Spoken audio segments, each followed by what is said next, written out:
Allah berfirman kepada Yakub, "Bersiaplah, pergilah ke Betel, tinggallah di situ, dan buatlah di situ mezbah bagi Allah yang telah menampakkan diri kepadamu ketika engkau lari dari Esau kakakmu."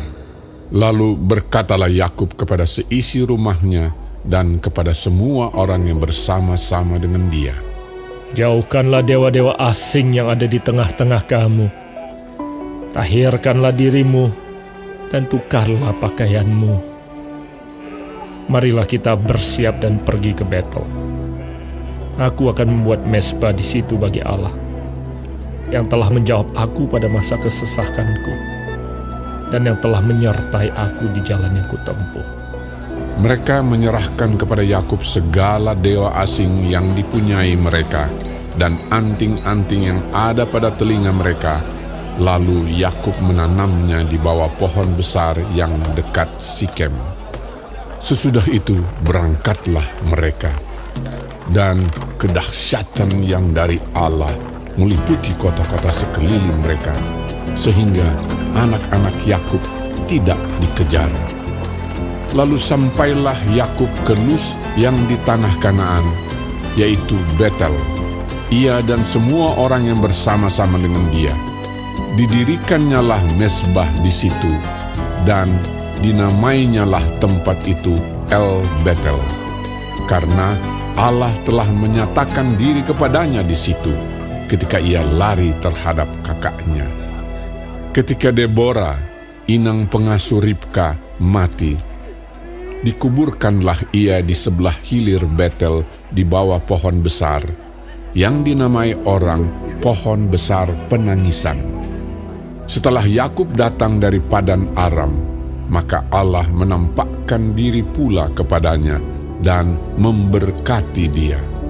Firman Allah kepadanya, "Namamu Yakub, dari sekarang namamu bukan lagi Yakub, melainkan Israel. Itulah yang akan menjadi namamu." Maka Allah menamai dia Israel. Lagi firman Allah kepadanya, "Akulah Allah yang Maha Kuasa. Beranak cuculah dan bertambah banyak. Satu bangsa, bahkan sekumpulan bangsa-bangsa, akan terjadi daripadamu, dan raja-raja akan berasal daripadamu.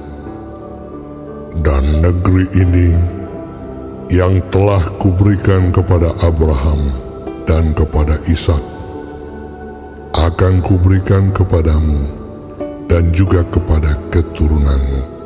Lalu naiklah Allah meninggalkan Yakub dari tempat ia berfirman kepadanya. Kemudian Yakub mendirikan tugu di tempat itu, yakni tugu batu. Ia mempersembahkan korban curahan dan menuangkan minyak di atasnya. Yakub menamai tempat di mana Allah telah berfirman kepadanya Betel. Sesudah itu berangkatlah mereka dari Betel.